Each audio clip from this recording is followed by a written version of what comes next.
में और नेपाल के prominent NGO institute for public policy and partnership के निमंत्रण पर मुझे नेपाल की यात्रा करने का सौभाग्य मिला है। न केवल त्रिभुवन यूनिवर्सिटी के युवा छात्रों को संबोधित करने का, नेपाल और भारत के संबंध वर्तमान समय में, अपितु नेपाल के राजनीतिज्ञ विशेषज्ञ, diplomatic analysts, non governmental organisational leaders और नेपाल के पूर्व विदेश मंत्रियों के साथ भी वार्तालाप करने का मौका मिला। I am extremely thankful to the chairman and the president of Institute for Public Policy, Arun Kumar Subedi ji, जो कि पूर्व में नेपाल के प्रधानमंत्री के मीडिया एडवाइजर भी रहे हैं।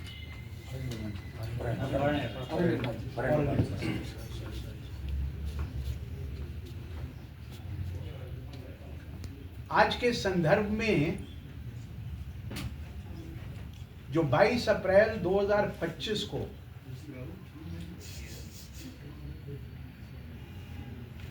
कश्मीर के पहलगाम में 26 निर्दोष लोगों की उनके धर्म को पूछने के बाद आतंकवादियों ने निर्मम हत्या की,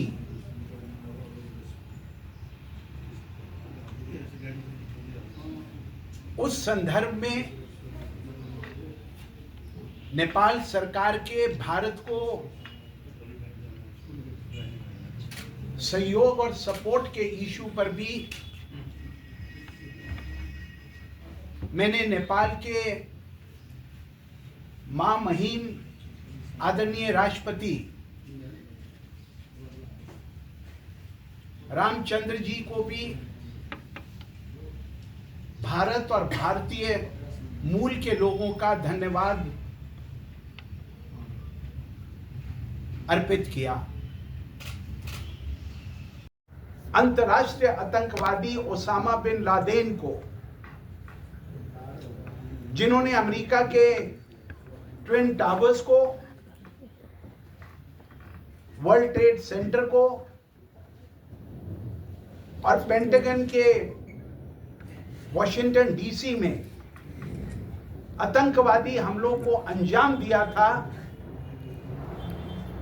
10 साल के बाद 2011 में अमेरिका की सरकार ने उन आतंकवादियों को ढूंढ निकाला। वो आतंकवादी और ओसामा बिन लादेन जो अल कायदा का प्रमुख रहा, वो बांग्लादेश में नहीं, वो नेपाल में नहीं, वो नई दिल्ली में नहीं, वो भूटान में नहीं, वो पाकिस्तान के एबटाबाद शहर के अंदर लोकेट हुआ और अमेरिका के राष्ट्रपति रहे बराक ओबामा साहब के समय में उसको मार गिराया गया। इसलिए करंट टाइम्स के अंदर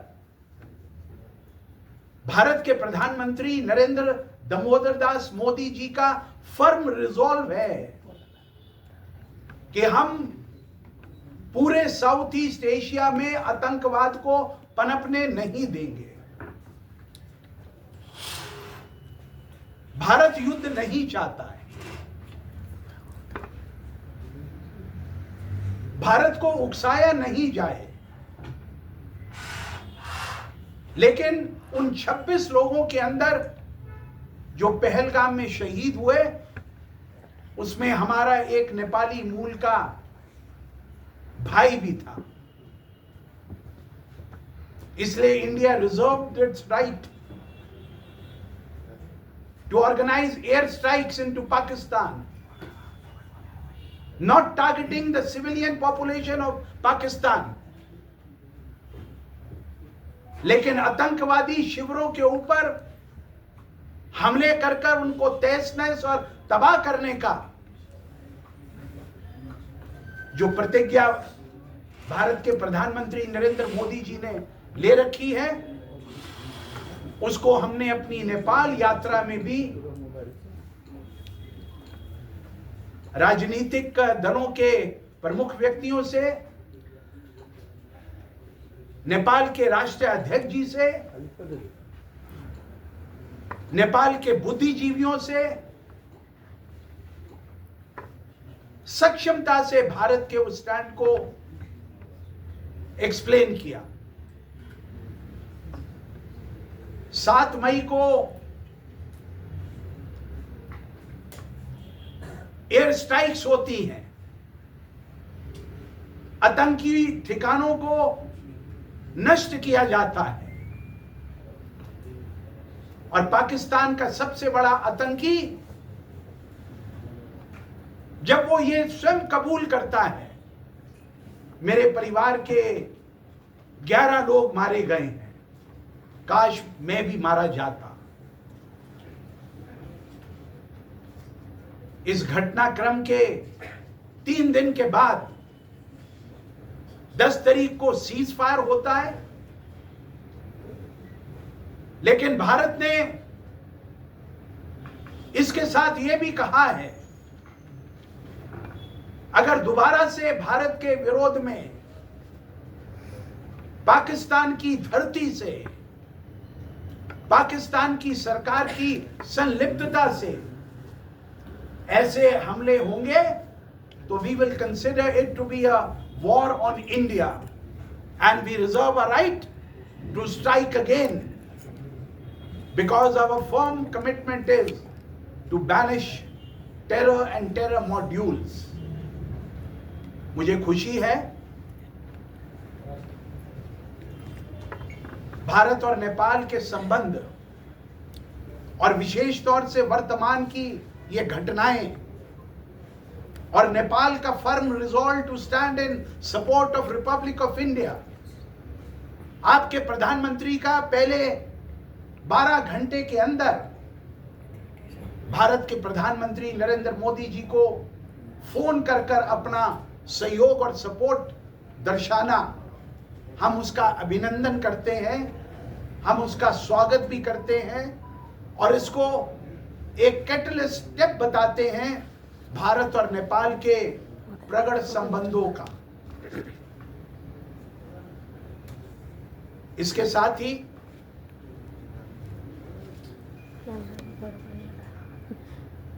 सार्क देशों की सार्थकता समाप्त हो चुकी है।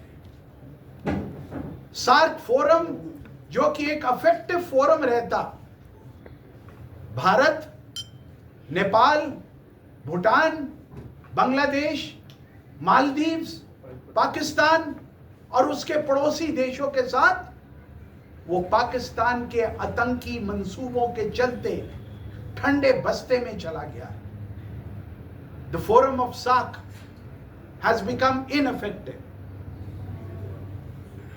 जो एक गंभीर मुद्दा है।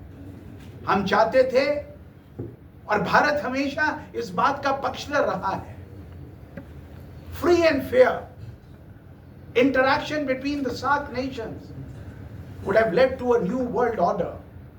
अगर यूरोपियन यूनियन एकजुटता के साथ दुनिया के 33 देश यूरोपियन यूनियन के माध्यम से काम कर सकते हैं, तो सार्क नेशंस के बीच में मैत्री के, डिप्लोमेसी के, राजनीति के, व्यापार के, टूरिज्म के संबंध भी प्रकट हो सकते थे।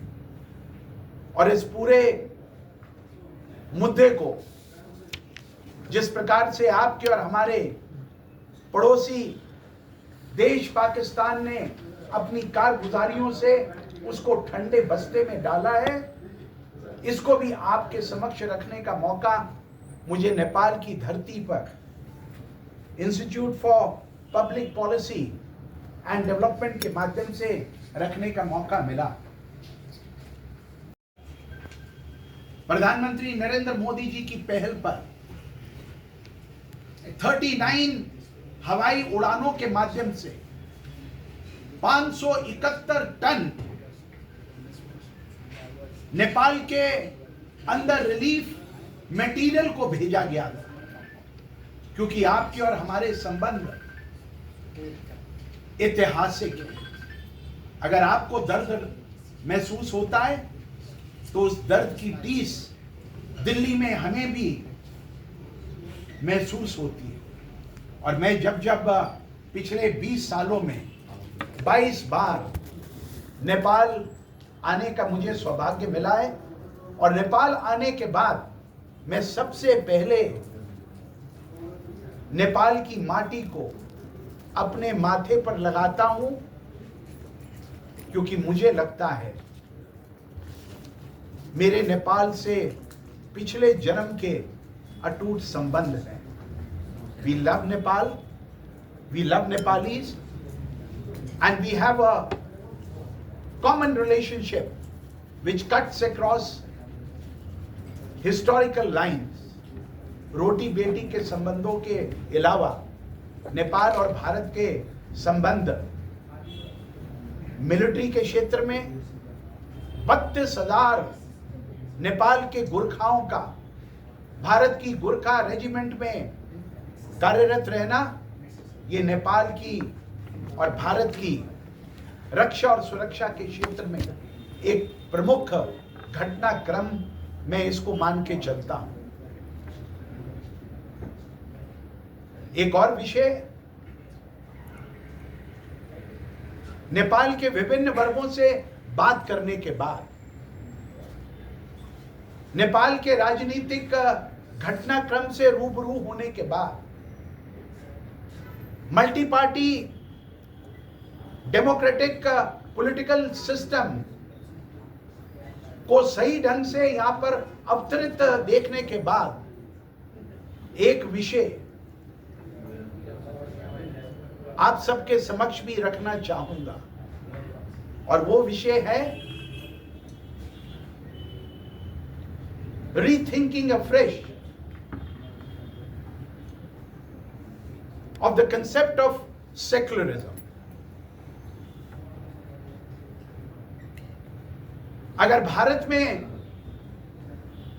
अयोध्या राम मंदिर के बनने के बाद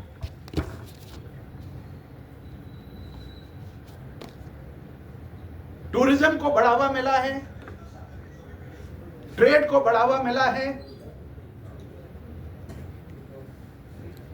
देश के अंदर विभिन्न सांप्रदायिक लोगों के बीच में एकता स्थापित हुई है, और वो भी 500 वर्षों के संघर्ष के बाद, जो सनातन की लहर, जो हिंदुत्व के समर्थन में पूरे भारतवर्ष के अंदर, और मैं तो दुनिया के 94 देशों का दौरा कर चुका हूं,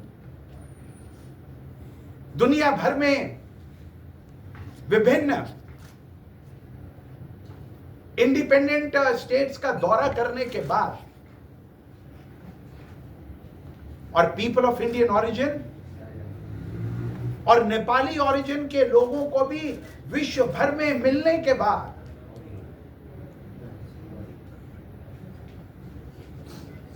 आज आवश्यकता है, अगर भारत में 80% के करीब हिंदू मूल के लोग रहते हैं, तो नेपाल के अंदर भी 81.2% लोग हिंदुत्व और सनातन को मानने वाले हैं। मैंने अपने होमवर्क से पहचाना और पढ़ा, वर्ष 2021 में यूएमएल के प्रधान और वर्तमान नेपाल के आदरणीय प्रधानमंत्री केपी शर्मा ओली जी ने एक वक्तव्य में कहा था, नेपाल के चितवन जिले के अंदर प्रभु श्री राम का जन्म हुआ था। और मैंने यह भी पढ़ा था कि उन्होंने संबंधित अधिकारियों को नेपाल के चितवन जिले के अंदर प्रभु श्री राम का मंदिर बनाने के निर्देश भी दिए थे। वो घटनाक्रम 2021 से लेकर 2025 तक मेरे मस्तिष्क के अंदर बैठ चुका है। एक और स्टेटमेंट, एक और पब्लिक स्टेटमेंट मैंने नेपाल के पूर्व प्रधानमंत्री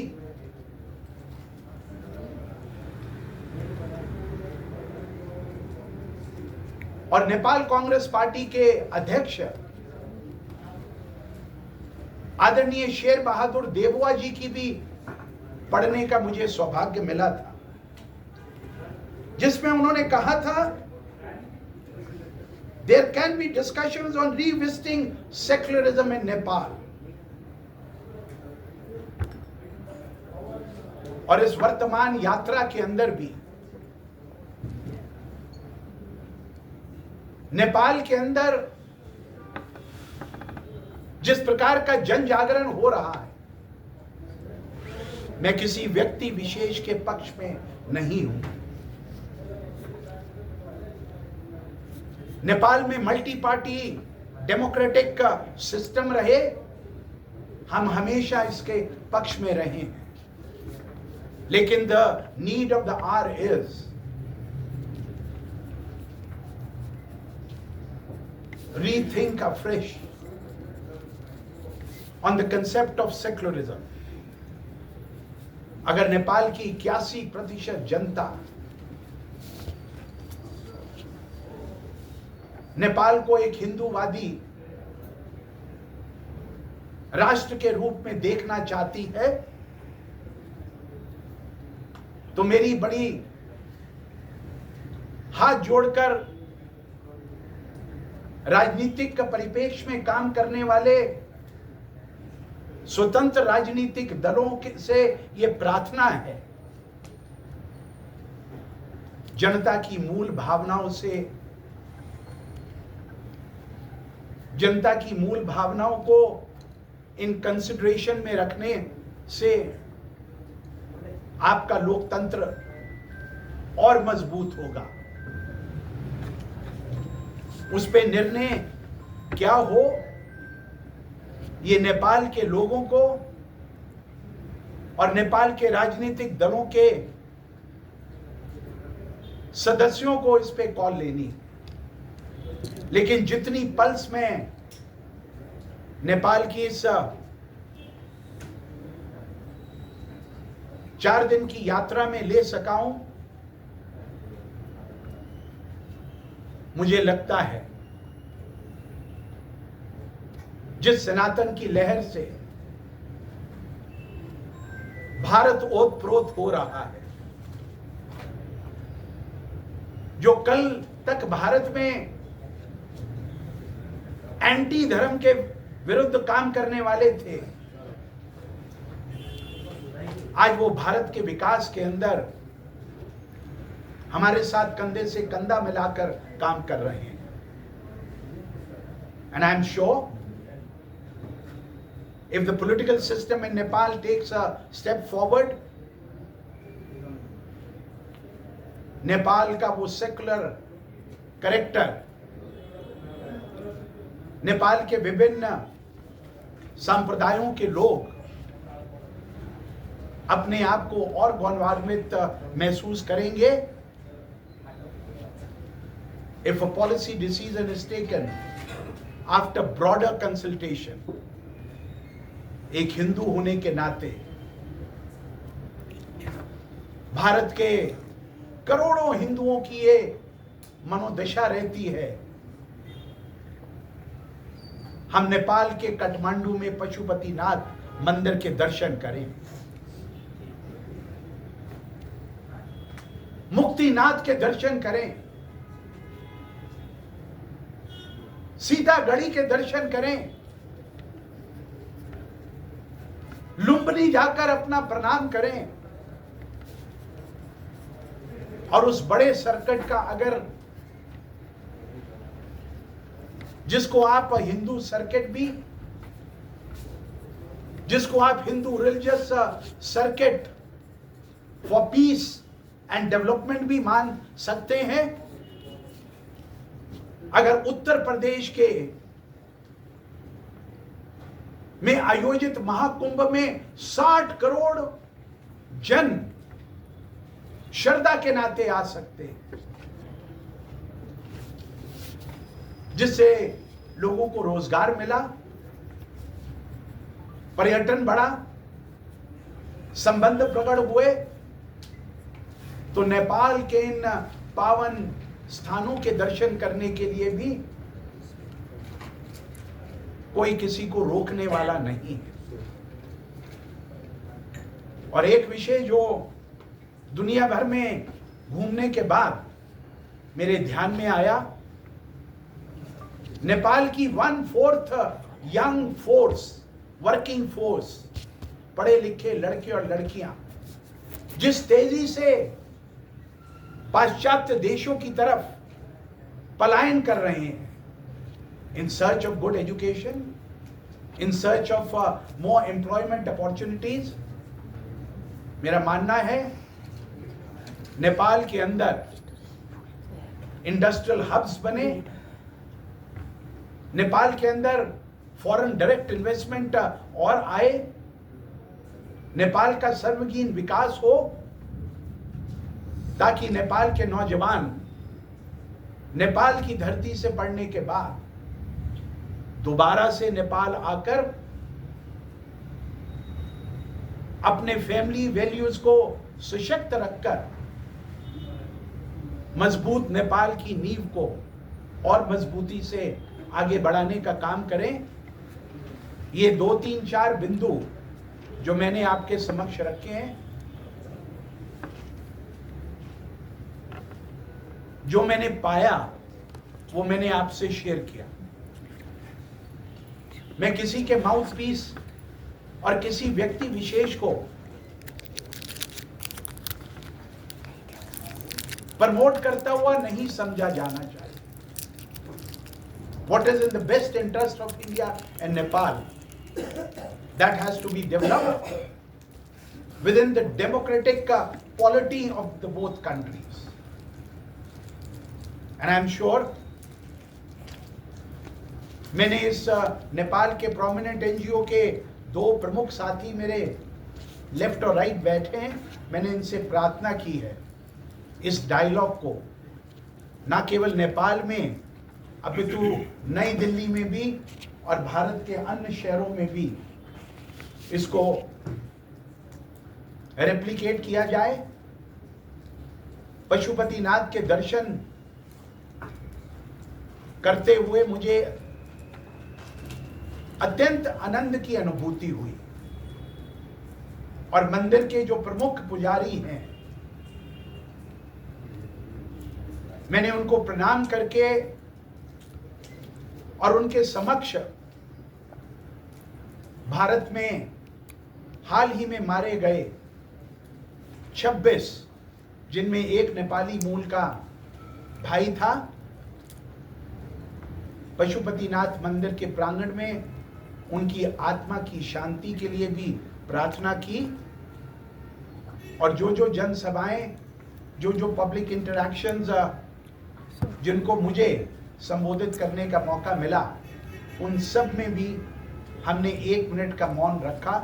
मैं चाहूँगा कि इससे पहले आपके मन में कोई प्रश्न हो, हम 1 मिनट के लिए खड़े होकर आतंकियों द्वारा मारे गए 26 निर्दोष निहत्थे लोगों की आत्मा के लिए 1 मिनट का मौन भी जरूर रखें।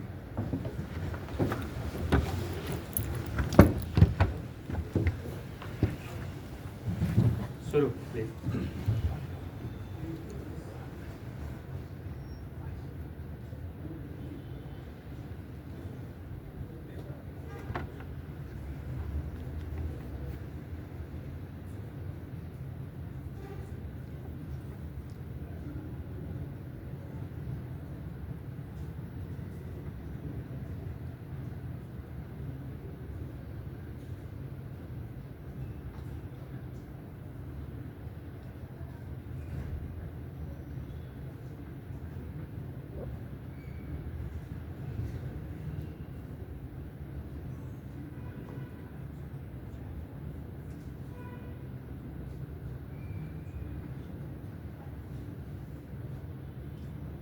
Thank you.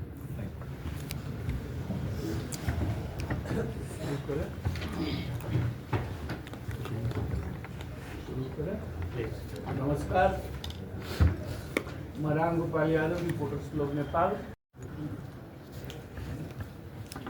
पुष्प दहल जी अपनी धर्मपत्नी के साथ कुछ वर्ष पूर्व जब भारतीय जनता पार्टी के अध्यक्ष राजनाथ सिंह जी थे और मेरे पास आधिकारिक तौर पर विदेश विभाग की जिम्मेदारी थी, ये विषय हमने नेपाल में जो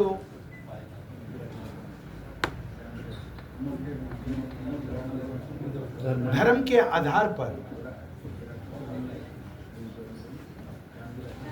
धर्म परिवर्तन, प्रलोभनों से, लालच से, प्रेशर से देने की अनेक घटनाओं की ओर हमने जब उनका ध्यान दिलाया था,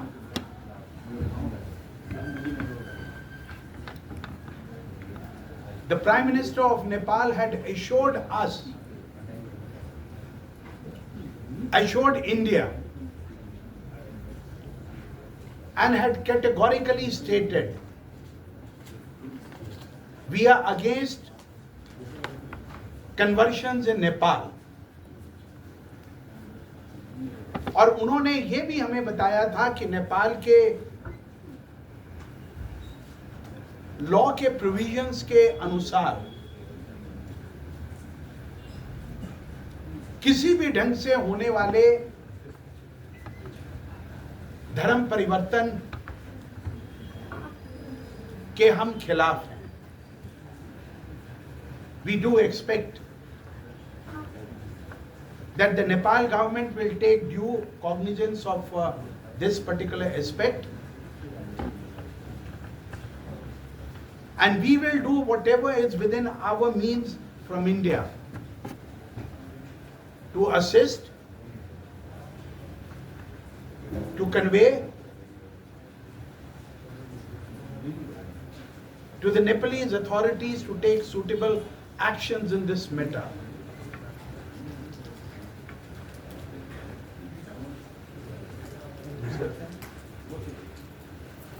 आतंकवाद alongside the terrorism, women and Syrian migrants in देखिए, आतंकवाद को शरण देने वाले,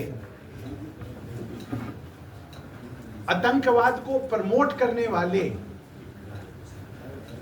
आतंकवाद को फाइनेंस करने वाले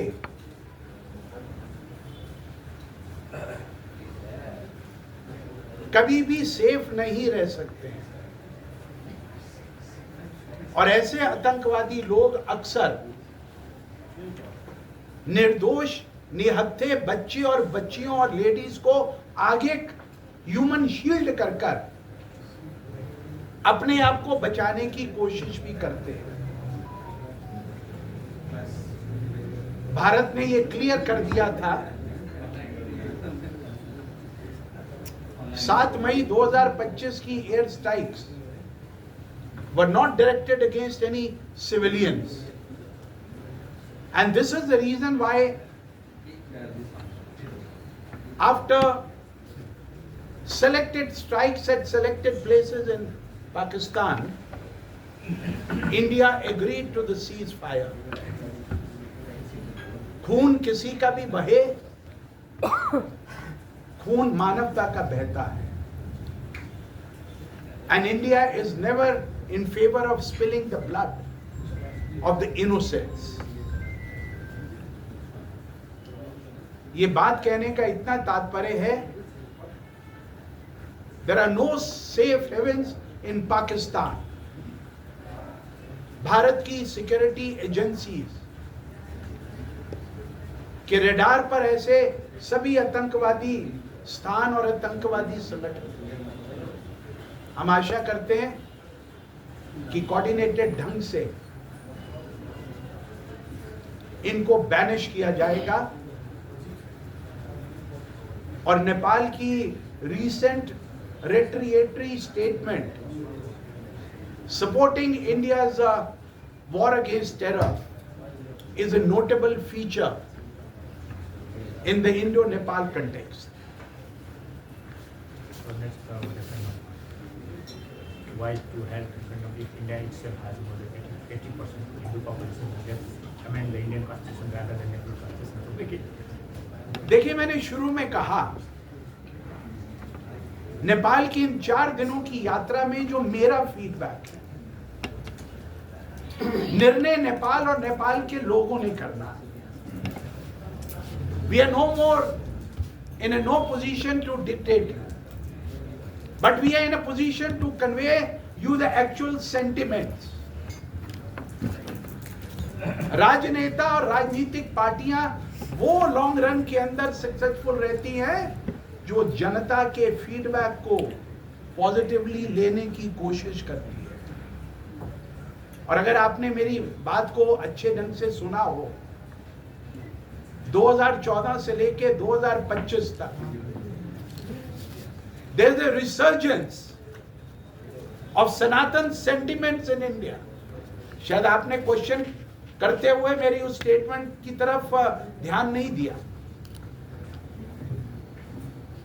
निर्णय आपने करना है, लेकिन समय रहते हुए जनता के मूड को गॉज करते हुए आप निर्णय लेते हैं, हमें खुशी हो, क्योंकि कल तक आप हिंदू राष्ट्र थे. आपने अपना कॉन्स्टिट्यूशन अमेंड किया. भारत तो 1947 से सेकुलर रहा. भारत ने रिलीजन के आधार के ऊपर कॉन्स्टिट्यूशन को अमेंड नहीं किया, लेकिन समय के अनुसार, लोगों की जन भावनाओं के अनुसार ऐसा कोई भी मूव परिहार्य नहीं हो सकता. With the passage of time and with the passage of the demands of the people of each and every sovereign country, the polity of that country reserves the right to rethink, refashion and redirect its policies in favor of the people at large. और जो इसके साथ भाई साहब ने question किया, क्या इससे होके आतंकवाद समाप्त हो जाएगा? मेरा मानना है, आप भी हिंदू हैं, मैं भी हिंदू हूं. आप भी हिंदू हैं ना, मैं भी हिंदू हूं. हिंदू कभी किसी को मारने में विश्वास नहीं करता. हिंदू एंगेज होने में विश्वास करता है. अगर आपने मेरे धर्म में विश्वास नहीं भी है, मैं ये नहीं कहूंगा कि आप इनफिडल हैं, आप काफिर हैं. और काफिर का क्या हाल होना चाहिए? कहते हैं कि उनकी गर्दन धड़ से अलग हो कर देनी चाहिए. लेकिन हिंदू धर्म, सनातन धर्म के अंदर अकोमोडेशन का भाव रहता है. हम दिल को जीतेंगे. किसी ने सही कहा, पाकिस्तान कहता है कि हमें पाकिस्तान ऑक्युपाइड कश्मीर जो वो मान के चलते हैं वो हमें दे दो, कहने लगे पाकिस्तान तो संभलता नहीं है। और पाकिस्तान ऑक्युपाइड रिक्लेम करने के लिए पाकिस्तान आगे बढ़ रहा है। A failed state can only promote the concept of terrorism, but on the other hand, आज के संदर्भ में अगर यहां के लोग, यहां का जनमानस डेमोक्रेटिक अम्ब्रेला के अंतर्गत, please note my word, multi party democratic political party system in Nepal. Rest is up to you. आप क्या करते हैं क्या नहीं करते, we will accept that, क्योंकि हमें तो आपसे प्यार है, आपके परिवारों से प्यार है, आपकी सरकार से प्यार है, विभिन्न राजनीतिक दलों से संवाद है। इसमें राजाहरूको पनि छ है, हिन्दुत्व फर्केपछि राजा पनि फर्किन्छ कि भन्ने अहिले सर्वत्र चासो छ। त्यो हिन्दुत्व फर्काएसँगै राजा पनि फर्काउने इन्डियाले भन्ने पनि छ क्या, त्यसमा चाहिँ के हो? If we reinstate the Hinduism, then is there any inner intention to reinstate the monarchy? देखिए, दुनिया भर के अंदर monarchs and monarchies have come to an end. So there should be no correlation between the two.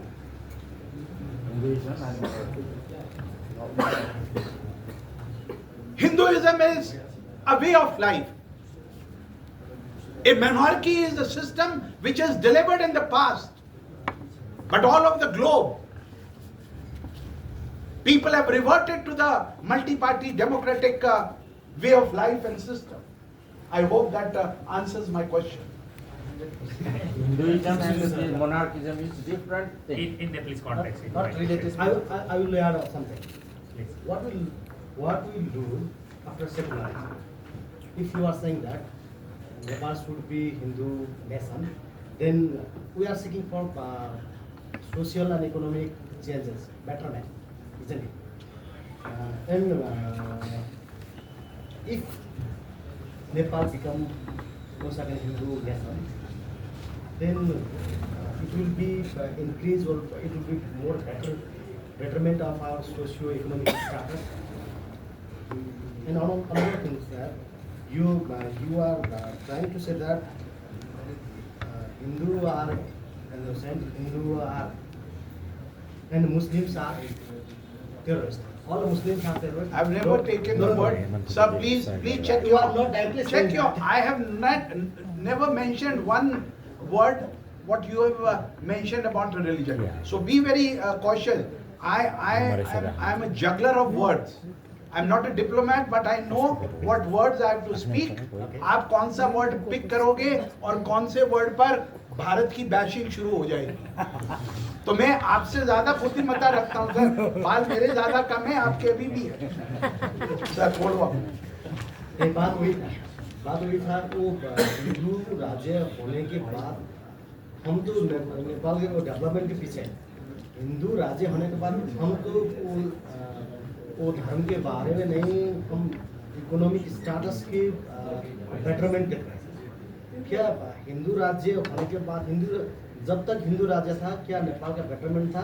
जब secularism धर्मनिरपेक्ष हुआ उसके बाद क्या नेपाल का इकोनॉमिक स्टेटस और सोशल स्टेटस को डिक्रीज हुआ? देखिए ये लंबी बहस है, ये लंबी बहस है। जो मैंने या महसूस किया वो मैंने बिना छुपाए हुए आपसे शेयर किया। और मैंने ये भी कहा, हम कौन होते हैं आपको डायरेक्ट करने वाले? हम कौन होते हैं आपके आर्थिक विकास को रिव्यू करने वाले? हम कौन होते हैं कि आपके यहाँ पर नौजवान पढ़ाई करने के बाद वेस्टर्न कंट्रीज को पलायन कर जाएं? हाँ, पड़ोसी होने के नाते जिन विषयों पर हमने एक्सपेरिमेंट सक्सेसफुली किए हैं वो आपसे शेयर कर सकते। उनको मानना नहीं मानना आपके ऊपर है, रिव्यू करना नहीं करना आपके ऊपर है, आपने किसको लाना है और किसको बाहर करना है वो आपके ऊपर है। हमें तो नेपाल एक बढ़िया शांति प्रिय, दोस्ती पसंद, विकास पसंद राष्ट्र के रूप में हम नेपाल को देखते हैं। और नेपाल किसके साथ दोस्ताना संबंध करने का पक्षधर है, ये नेपाल का सोवरन राइट है। भारत उनसे कभी भी अफेक्टेड नहीं होता।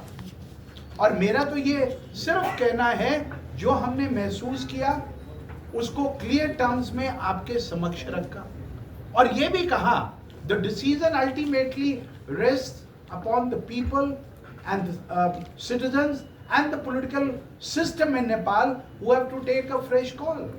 और मैंने इसलिए दो महत्वपूर्ण व्यक्ति, नेपाल के वर्तमान प्रधानमंत्री और नेपाल के पूर्व प्रधानमंत्री और कोलिशन के majority partner who is widely respected, मैंने उनकी स्टेटमेंट्स का हवाला दिया। मैंने आइसोलेशन में स्टेटमेंट नहीं दिया। अब आप कह दें कि जो मैंने ये स्टेटमेंट्स कोट करी हैं वो गलत हैं, तो मैं बैकसीट ले लूंगा। Last question I have to please. जब 2000 नहीं सर, अब हो गया सर, अब सर नहीं अब प्लीज मेरी फ्लाइट है सर, फ्लाइट मिस हो गई तो डबल किराया देके जाना पड़ेगा, जल्दी करो ठीक है जी। संविधान पनि बनेको छ हाम्रो 2072 सालमै संविधान आयो। त्यतिबेलै हामीले चाहिँ एउटा ठुलो भूकम्पको, एकदम विनाशकारी भूकम्पको महसुस गर्नु त्यहाँनिर होइन, ठुलो धनधनको क्षति पनि भयो।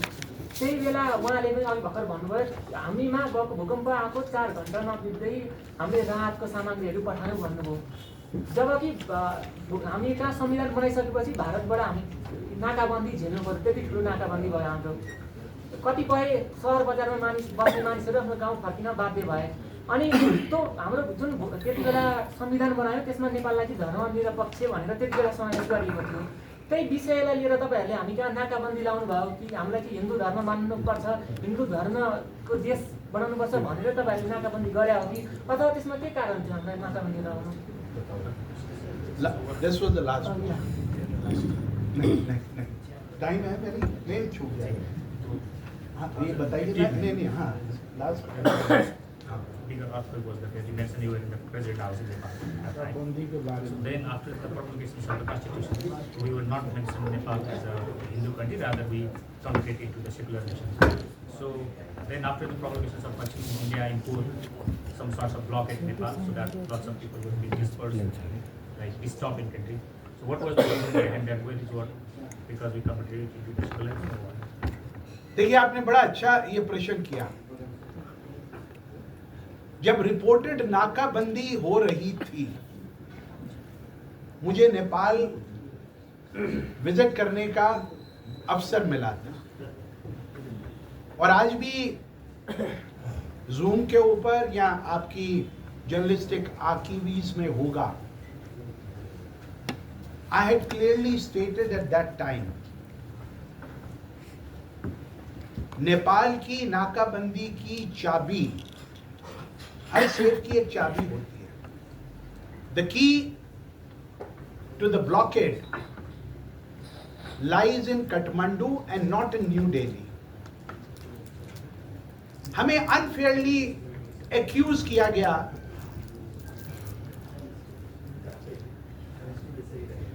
भारत से हजारों ट्रक जब भारत और नेपाल की सीमा पर पहुंचे, उसको भारतीयों ने नहीं रोका। तब उनको नेपाल के मूल के अंदर नेपाल की तब की पॉलिसीज के विरोध में विरोध प्रकट कर रहे नेपाल के लोगों ने विरोध प्रदर्शनों के माध्यम से उन ट्रक्स को नेपाल में एंटर करने से रोका। आपका मतलब जो मधेश के दल है जो आप मुझे बात तो पूरी कर लेना, तो आप नाम लेने पे आ गए क्योंकि आप किस ढंग से अपने भाइयों और बहनों के साथ अकोमोडेटिव एटीट्यूड के साथ या निर्णय पास कर दिया उस एटीट्यूड के साथ।